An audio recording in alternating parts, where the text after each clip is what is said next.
How to use laptop as a monitor for PC, desktop, or any other device. With this method, you do not need an HDMI or a video capture card. This formula has the lowest latency and is the best for even playing video games in real time. You can use your laptop alone as the main monitor for your PC, or you can go ahead and use it as a second monitor as well. All this can work between two laptops as well, using one laptop as the display and using the other as a second monitor or as the main display. Now, this formula does not use your data or your bandwidth. However, you're going to need either a hotspot, a Wi-Fi, or some kind of a router. Now, the best formula for me is just having an Ethernet cable. What you want to do is plug one of the ends of the Ethernet cable into your desktop and then the second end into your laptop. That's as much as you need to do. You don't need anything else. However, if you still prefer the hotspot route or you prefer the router and other stuff, that's also perfectly fine. If you do not have an Ethernet port, you could always have an Ethernet hub. You can buy one of these very cheap online. For those who do not want to use LAN, just make sure that both devices, the PC and the laptop, are connected to the same network, be it the hotspots, the Wi-Fi, or the router. How to install Apollo on PC. Now, this is the first and the most crucial step. You want to go ahead and click on any browser you have,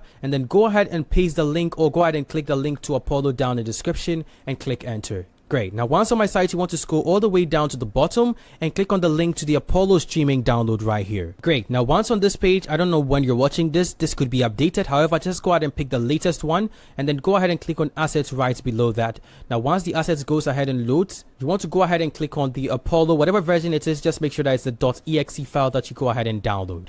Great. Now, once that is downloading, just go ahead and click on it and wait for it to load. Great. Now, because we're streaming and it's very sensitive, it's going to ask you this, but don't worry, just go ahead and click on more info and then click on run anyway. Now, just go ahead and click on yes and wait for that to load. Now, go ahead and click on next, click on I agree, click on next, click on next, click on install and wait. Now, without wasting much of your time, you can see that it's done. So just go ahead and click on finish. How to download virtual display drivers on PC. Now, for the second part, you need to go ahead and open a new tab and click on the link right in the description to get to the virtual display driver website. Now, once you've clicked on that, wait for it to load. Great. Now, once that loads up, just go ahead and scroll down all the way to the bottom like the first time and click on the virtual display driver download link. Once you've clicked on that, just wait for it to load. Great. Now, once you're here, you want to go ahead and scroll down. Now, once again, I don't know when you're watching this, but then as of now, the latest one is 25.7.23. Just go ahead and pick the latest one and scroll down and click on the assets drop down. Once you've clicked on that, go ahead and click on the vdd.control.zip file. Go ahead and click on the first one and wait for that to finish downloading. Great. Now, once this is downloading, just go ahead and click on the downloaded file. Now, some of you can use WinRAR to extract this. However, I'm just going to go ahead and double click on the vdd.control.exe, and then it's going to ask me to extract all here, so I'm going to extract it right now. Now, you need to extract this. If you do not extract this, it's going to give you an error when you run the installation of the driver. So go ahead and click on extract, and once you're done extracting, you can then go ahead and click on the vdd.control.exe. At this point, you're going to see that the icon shows properly. So I'm going to double click this and wait for it to finish loading. Now, you're exactly in the right place. If you see the screen, don't be frightened. It's not complicated. All you need to go ahead and do is click on install driver at the bottom right here. Now, because I've already installed it, I don't need to click on it, but once you click on install driver, it's just going to run the installation of the driver and everything should be set. On the PC of your choice or laptop of your choice or mobile device or any gadget of your choice, just go ahead and open the browser and go ahead and copy the link or click on the link that I put in the description for Moonlight and hit enter right away. Great. Now, once on my site, go ahead and scroll all the way to the bottom of the page and click on the Moonlight streaming download at the bottom. Great. Now, once on this site, you can see that Moonlight is right here. You want to go up to the top bar and click on the client download. Now, once you've clicked on client download, you're going to see that it gives you a plethora of options. It gives you Windows, iOS. Now, you can see that Moonlight can be used as a client for so many devices. So this means that any device you have can serve as a second monitor for your main PC or your main desktop. Now, once this is here, go ahead and click on Windows or Mac OS or whatever PC you have at the top right here. Great. Now, I don't know what time you're watching this video, but as of now, the latest is version 6.1.0. Just go ahead and install the latest one you see on your screen, but go ahead and click on Windows installer for whatever version it is. Great. Once the installation is done, just go ahead and click on the installation and then go ahead and click on moonlight setup.exe. Now, once here, you just go ahead and click on I agree to the license terms and conditions and click on agree for everything you see. Smooth. Now, once you're done, you can click on launch and then wait for it to launch. If it doesn't launch by itself, you can also go ahead and open it on the Windows taskbar or the Windows side. Now, as you can see here, I've clicked on this, but I can go ahead and close this as well. And I can go ahead and open this from the Windows taskbar by just typing in Moonlight and then just going ahead and clicking on Moonlight right here. Now you can just connect an Ethernet cable between two devices. You can use your mobile hotspot. Now once both PCs are connected to the same network or connected via Ethernet, you should be able to see this. Now HDMIs don't work just yet because they do not transfer data like an Ethernet cable. However, if you see this PC and you see a lock here on the right pack, you can just go ahead and extend this, and then you want to go ahead and click on the locked PC right here. Now it's going to give you a code. It says please enter 9757. Now what you want to do is memorize this code or write it down, and then we are going to go back to the previous PC or the host PC that we were working on. Just to clear things up as well, if you go ahead and click on the PC and you get a code, and let's say you get an error or you clicked on cancel, you can just go ahead, yes, just like you see here, connection closed, you can just go ahead and click on it again and it will give you a new code. Just leave it on the new code and go ahead and type in the code on your PC. Now when you're back on the host PC, you want to go ahead and click on the Windows bar, and then you want to go ahead and type in Apollo basically, and then go ahead and click on Apollo. Now as you can see, Apollo loads up right here and it gives us some kind of private message. Now once again, because it's streaming and it's private and you are the one hosting it, it's always going to give you this not secure stuff, but do not be afraid. Just click on advanced and click on continue to localhost. Now this is no means connected to the internet, and so whatever you do is on your local private network or just between the two PCs or two devices that you're using. Now once you log in, it's ask you to go ahead and get a username and a password. Now I'm going to make mine as basic as possible because the only two people that know are between my PCs and no one else. Something as simple as root should do it for me, and then I'm going to make my password also root or something very basic, maybe root1 or just a private password that I use. If you want to be secure or you're just not the only one using your laptop, you can go ahead and make your password something strong, but just make sure that you remember it every time. If you happen to not remember it, you might have to delete the whole app and get it back again. So I'm going to go ahead and click on login and everything should be smooth. Great. So I'm going to click on remember password so that I don't have to keep retyping this, and I'm going to go ahead and click on log in. Great. Now once you're going to be given this welcome screen, you can go ahead and click on configuration, and then later on you can go ahead and adjust some stuff here if you want to, but this is not important now. What is important is going to applications, and once you're in applications, you're going to see desktop and you're going to see Steam Big Picture. Now Steam Big Picture just means that it's going to launch you into Steam if you have Steam on your PC, and desktop just means that it's going to launch you into a normal desktop without having a second screen. Now what you want to do on this screen is go ahead and click on add new, and then you want to go ahead and change this name to probably something like virtual display.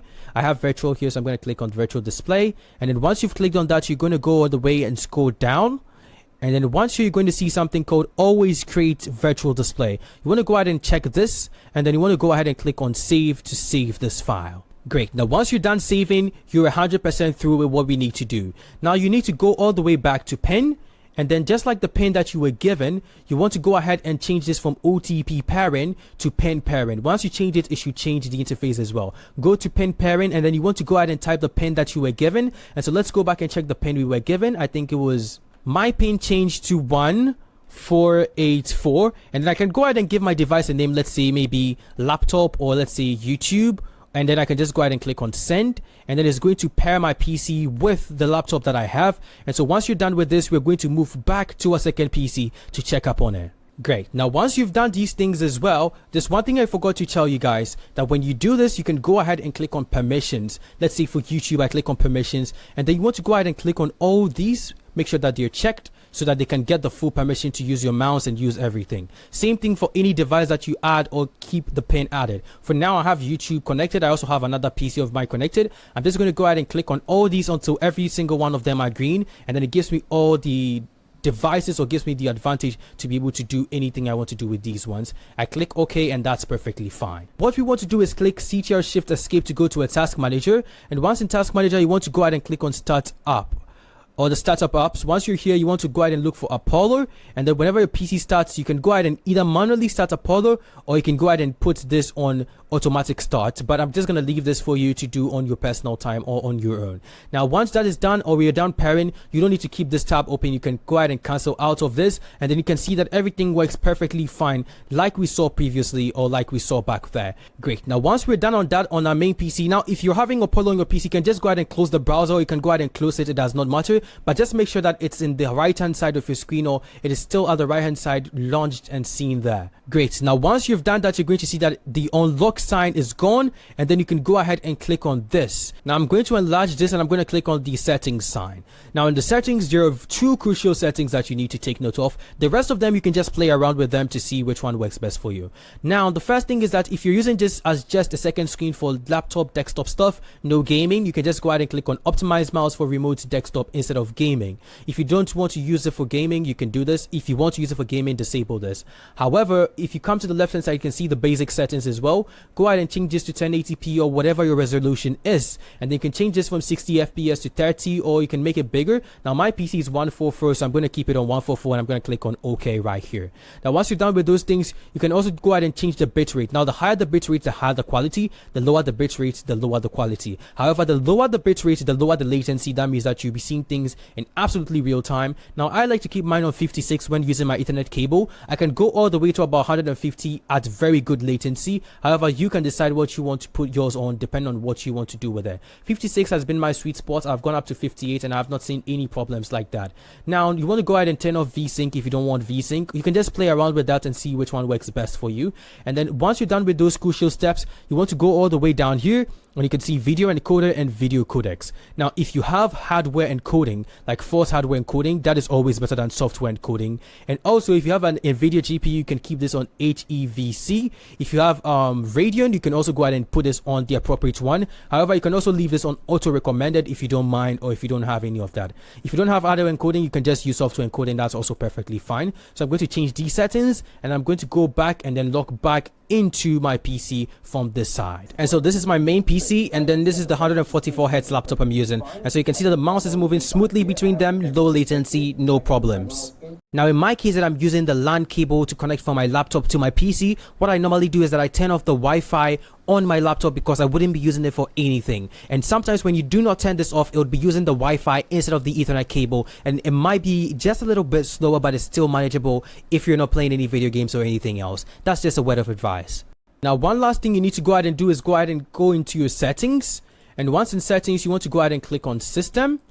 Once you click on system, click on display. And then because we had the virtual driver installed, you can scroll the way down and click on advanced display. Once you click on advanced display, you can go ahead and click on display, and it's going to give you display 1, and display 2 is the virtual display driver that we installed. Now with mine, I kept it on 144 because that's where my head's at, but you can keep this on 90. You can keep this on anything that you feel comfortable using it for. So mine is on 144. Whenever I'm doing any kind of virtual display that is extended, it's going to be in 144 Hz. That means that I can play other games on my PC without having to worry about not having the full heads on there. The latency is low, and I've had very good gameplay with this very setup. Now basically, this is how you can use a laptop, PC, any other mobile device, or anything to get a second monitor on your PC. So if you enjoyed this video, make sure to smash the like, subscribe, and bell button, and come join my Discord down in the description if you happen to face a problem. With that said, it's your boy GD7, and I'll see you guys in my next video. Peace out.